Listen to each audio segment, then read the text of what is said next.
Sasa habari zenu, mimi kwa jina naitwa Murtaza Adamji na leo tuko hapa Palacha.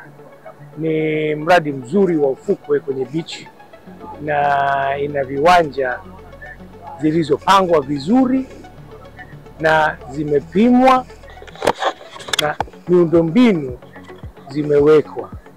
Kwa kweli utalii ni kitu kikubwa sana. Kuwekeza kwenye viwanja vya ufukwe, na leo tukiongelea uchumi wa blue, ni mahali tunapoenda kwenye maendeleo ya mbele. Kwa hiyo na wadau mbalimbali wanajitokeza kuja kuunga mkono hapa. Bahati nzuri sasa hivi tuna mdau ambao tunafanya naye kazi ya kutengeneza mabarabara hapa, vifusi zinawekwa. Kwa hiyo viwanja vimekaa vizuri, mitaa zimepangwa safi.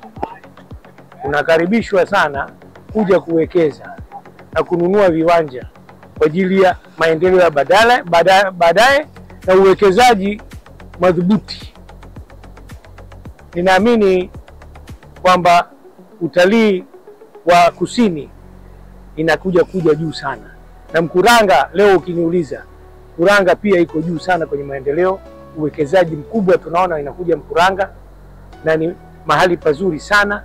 Tunamshukuru pia rais wetu, na maendeleo ya nchi tunavyoyaona ni mahali pazuri kuja kuwekeza. Kwa hiyo karibuni sana Palacha, usikose kupata kiwanja chako hapa. Asante sana.